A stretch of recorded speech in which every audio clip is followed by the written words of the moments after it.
Hey, it's Greg here with MaritimeGardening.com. It's May 2024 and it's time for another garden tour brought to you by my sponsor, Vessi Seeds. If you want to get free shipping on your order, check out the details in the description box of this video. Use my coupon code GAVS24. Otherwise, let's get started. Let's go have a look around the garden. All right, so here we are at the entrance of the garden. We got potatoes all planted here, and just got some leaves stored out. I want to make something kind of more pretty here, but anyway, it's just a place to store leaves. Drive by driveway, there's a bag of leaves. I grab them, dump them here. Moving into the garden. For those that, I used to have like a thing here. These two boxes stacked on top of one another for compost. And the lids have basically broken down from UV.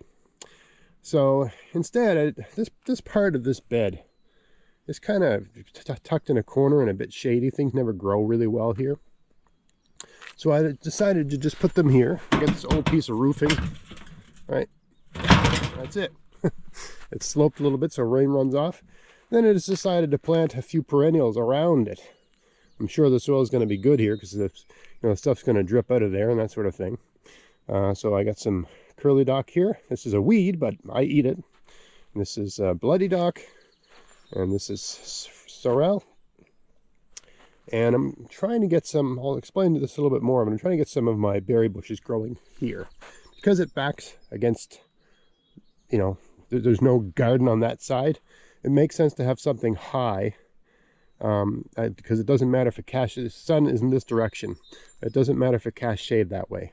So I've got a Saskatoon here that I broke off from an original plant and stuck in the ground. There's nothing growing here yet. I think I might put potatoes here. I haven't decided.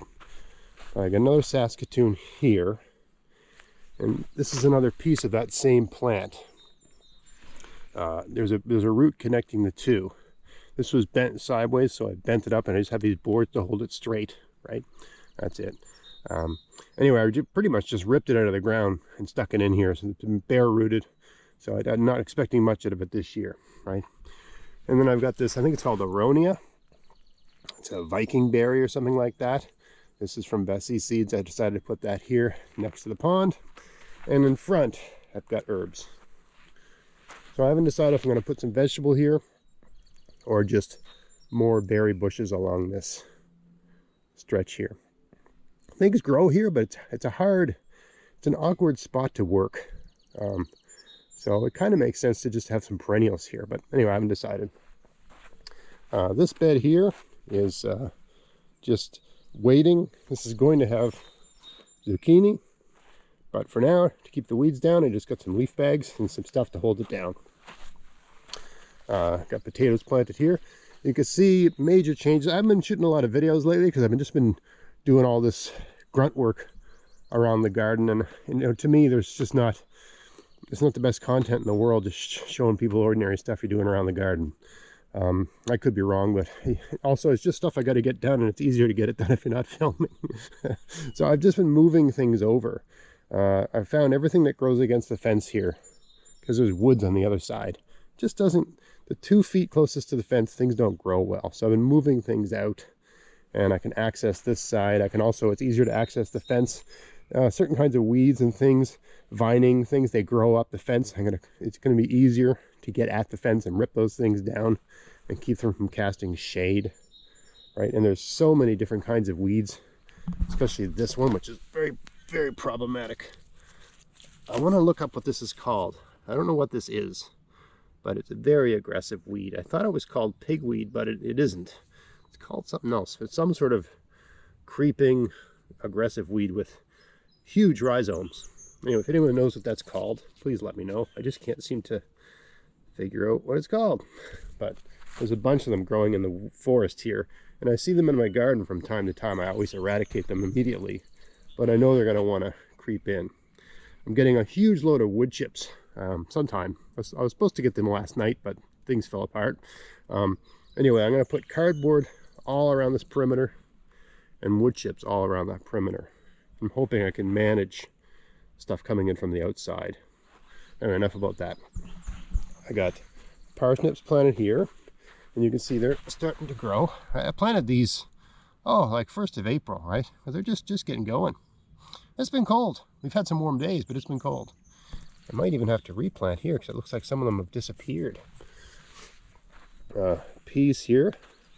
Pretty soon I'll be able to mulch this and plant potatoes on either side. Peas and potatoes. I already got the trellis started. These are some beds I made very recently, sort of irregular shape. I realized I shouldn't have put a path here. I should have just connected this bed to this bed. Should have made this big bed like a big triangle. As soon as I made that, I realized, well, that's stupid having a walking path right there. Doesn't make any sense at all. So I might extend it. I don't know. I haven't decided what I'm going to do. Anyway, this is all new stuff, right? The beds that were here, I had like 4x8 beds going all the way along here. They all kind of fell apart. And so I needed to make something new, and I wanted to move them away from the fence, hoping to get better results. So I got cabbage planted here, just sowed them, been out every morning watering, because we've had some reasonably warm days for this time of year. We're getting into the 20s every day, although it's still quite cold at night. You know, even this morning, my hands are a bit cold, probably 6 or 7 degrees Celsius right now. This is carrots, and this is beets. Rhubarb. Changed the orientation of the rhubarb garden to something that makes more sense. Rhubarb's coming in strong. You can tell the rhubarb had a good year last year because they're doing this and they're going to flower. As soon as you see these, you want to, you know, I need a knife, but you want to cut those off nice and low, right? You don't want the rhubarb putting energy into flowers. You don't, you know, you can't use, you can plant the seeds, but they're not guaranteed to stay true to type. So there's just no point. Right, I got all the rhubarb I need, and if some friend wants some rhubarb, I can just give them, you know, I can just cut off a piece of a root. So anyway, rhubarb, doing great, looks good. I'm making some rhubarb crisp soon. This bed, can't remember what I'm going to plant here, but this is last year's kale, and I just let it grow. I'm going to harvest it all in a couple days. I'm going to do a video on this, but I found if your kale can survive the winter, the early spring new kale is edible. Once the plant bolts and goes to flower, it becomes less edible. So anyway, I'm going to talk about that in a separate video. This is where I had my parsnips last year. You can see I still have some in the ground. I never got these out of the ground. I got to sort this out one of these mornings. I'm going to put a hot weather crop here. I can't remember, tomato or what I'm planting here, but anyway, it's too early to plant whatever's going here anyway. Maybe cucumber. This might be a cucumber bed. Maybe that's it. Here I think I've got kale and something else. I can't remember. Kale and something like kale that are going to be moved to other beds. So that's what this is. Spinach here. You can see I got spinach on the sides. Down the center, I'm going to have beans eventually, once it gets warm enough to plant beans. It's too early right now. And of course, I got some nice, big, healthy garlic coming in here, about, over a foot high, that were planted last October. Center of the garden, I got some lettuce started here about a month ago. It's just starting to grow now. So we'll see. It's a new bed, so I'm curious to see how the soil performs. I need some mulch, but I need these plants to get a little bit higher before I mulch it. I might put some cardboard down or something. I've been having a hard time finding. There's a dumpster down the road at a drugstore that I've always stolen cardboard from, and they lock it now, so I can't get cardboard easily. I got to find some other place to steal cardboard. This bed is going to be squash. I've just got this dome here because I got no other place to put it. I got nothing growing underneath domes right now. I haven't bothered mucking around with that sort of thing this year. Just been in a different mode this year. Every year it's like I'm a different person. Some years I like to get things started really early under domes, and some years I don't. Anyway, this needs to be, I'm going to do the same thing I did there, here. Same idea, right? You just cover the thing with leaf bags, and you just cut little holes where you're going to plant your squash, right? So you don't have to weed it. And then once the squash are about 6 inches high, and the leaf bag should hold up long enough for that to happen, then you cover the whole thing with a mulch, and the bags just disappear. Bags or cardboard, whatever you're using. This bed, I don't remember what I planted here. I planted something. I'm almost certain I planted something, but I don't remember what it was, and it's not growing yet anyway. So I think I just planted it less than a week ago. this time of year things can take more than a week to germinate. Whatever I planted here, I think it's Brussels sprouts. I think that's what it is, but I could be wrong. I can't remember. Strawberries, this is the last year for strawberries in this bed. This bed here has been a bit of a disaster. I planted pak choi. It's kind of a really delicious Asian green. And a week ago, it was all growing. And it's all gone. So I had a row of it all on here. It is gone on both sides. It was all coming in. I had all these little tiny seedlings coming up. And they've all vanished. And I put slug bait down to deal with the slug problem. So I don't, and that normally works. I don't think it was slugs. But I really don't know what got them. I'm hoping I don't have a little rabbit in the garden here. That's the sort of thing a rabbit would get after. I don't really know what. There's a blackberry bush there. Wild blackberry bush. Anyway, yeah. Really kind of devastated. I have a hard time growing these greens. They see they're delicious. I love greens. I mean, my family, we eat greens almost every meal.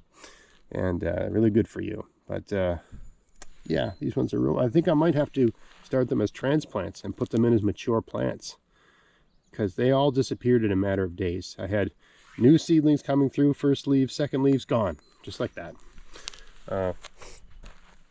My decision last year to put a fence around the raspberries to provide like a second rail or a third rail, right? I got a fence to keep rabbits out, and there's a fine fence at the base of that fence to keep rabbits out, and then I got a fence around these again, because I found rabbits cut these down beaver style. They cut them down at the top, or they cut them down at the bottom to eat the tips.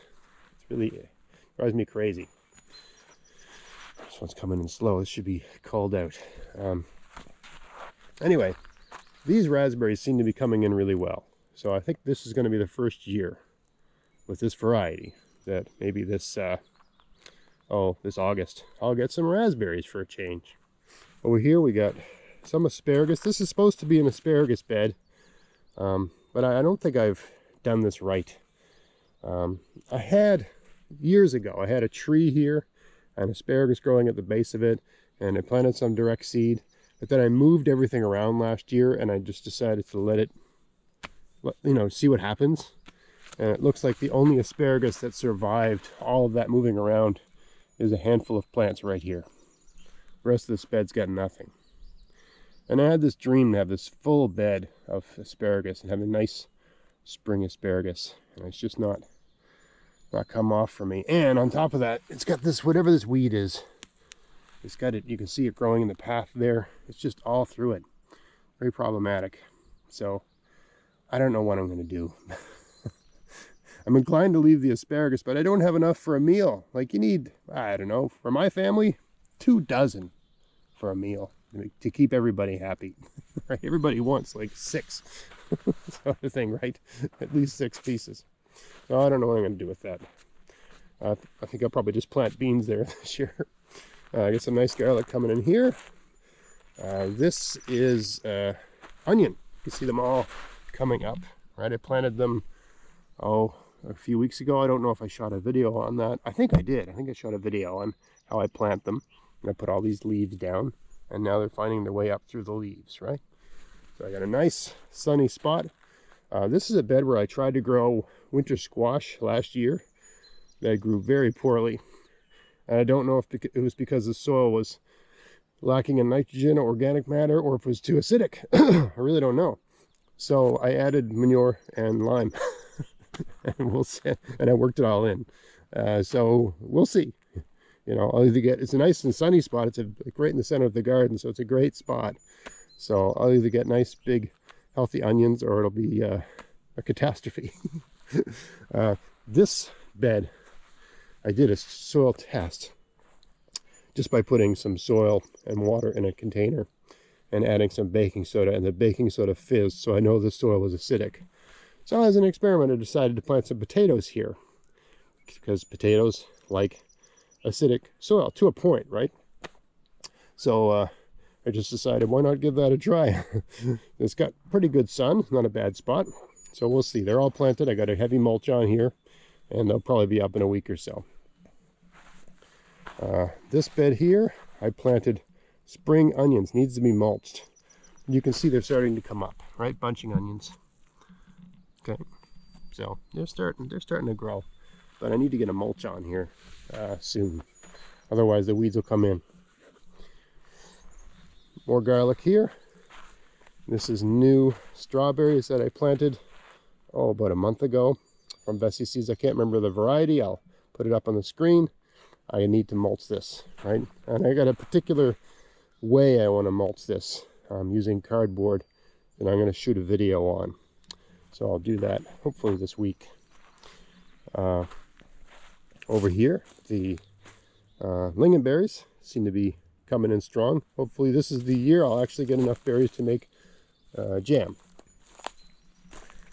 People have asked me about the grapevine that I moved, that I almost killed, but as you can see, they're starting to bud out. I mean, I think this plant took a real shock. It produced leaves last year, but it might have just used the energy it had stored in its roots. So I think it's going to take a couple years for it to come back. I've built an elaborate trellis here, and I got to choose which branches I want to build out along that trellis. But, you know, it's a work in progress.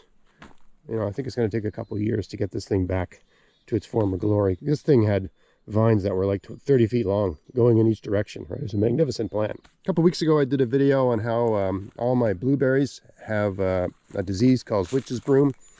A lot of viewers have responded to that video saying, yeah, there's blueberries got witch's broom too, and they're fine, and they'll still produce, and they'll just sort of chug along, and it's no big deal, just manage it. So that's inspiring. That's kind of what I thought you do, because that's what I'd read online. So that's what I'm going to do, and we'll see what happens. They seem to be leafing in and budding up, right? I'm sure the witch's broom isn't good for them, but yeah, as long as I'm getting berries, you know, whatever, right? My pear tree seems to be coming in nice and strong. New apple tree I planted last year, looking good, right? And the apple tree I moved violently. I basically ripped it out of the ground and took an axe to the roots. But this is a Sweet 16 apple tree. It seems to be doing fine. Right? Looks healthy. So yeah, that's great. All of my what are these called? Haskap berries are really starting to flower up. Right? You can see them here. This one, look at it. Look at that. We're going to get a lot of berries off of this plant. This is the one that produced best last year. The other two didn't produce as well. But even this one over here, this looks thick. I gotta say, like the Haskap berry, I got this from Whiffle Tree Farms. I gotta say the Haskap berry is just full value. You know, buy 2 or 3. I think you won't be. And I prune these. All 3 of these, I pruned them down, and they're still thick. You can't even tell. I mean, can you tell that I pruned that? I took a lot of branches off of this, and it's looking great. Lovage coming in nice and strong. For those that have never tried lovage, it's kind of like a celery, but it's perennial. Comes back every year, so it's, you don't have to buy celery unless you can't use it like, you know, to eat with peanut butter. It's just for cooking. But one sprig like this, that's, you know, if you had a recipe that called for 3 stalks of celery, just this one piece will give you all the celery flavor you need. I mean, celery is really not a food, it's a flavor, right? And finally, my Saskatoon. That's what this is. It's really coming in good. And I think you could see I think the Saskatoon sends out new shoots. Like it spreads. So I took a piece of it. You can see right here there's a hole. I took one of the new pieces that spread and planted it in that garden in front that I showed at the beginning of the video. And I might rip off a few more new growth pieces like that. Start propagating it elsewhere in the garden. This is the strongest foliage and budding I've ever seen on this plant. So I think this will be the first year I get berries. Real, a real serious harvest of berries. And I've never had Saskatoon. I'm growing this to make jam. I've never had a really good, I've never had Saskatoon jam. I don't really know what it's going to be like, but I'm hopeful. We love our jam in my house. Of course, last but not least, pond is doing great. I still haven't hooked up my garden hose. I've been using this pond to water everything. It's a bit of a task. I don't find it takes much more time than using a garden hose. I just dip a container like that in and take the water. Right, you got fish in there and different things, and the water's got nutrients. So it's kind of like a weak fertilizer in a sense. As far as I know, the fish are doing okay. I have not had a day yet where they're all up near the surface with a lot of activity. But I've seen them around. Earlier in the season, when I was just trying to see if they were alive, I was using a minnow trap there. And there were baby goldfish in the minnow trap.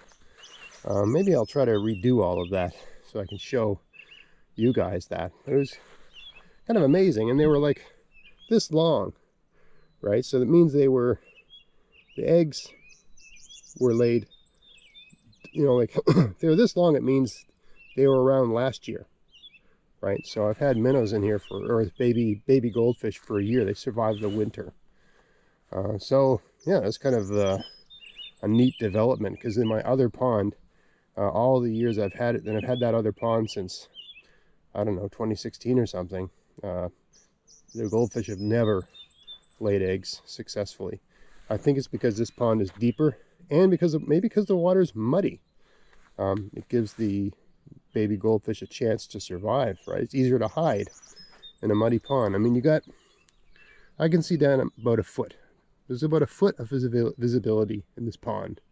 And after that, it just becomes quite muddy. I think the bottom is all mud, and the fish are just constantly stirring up the mud in the pond.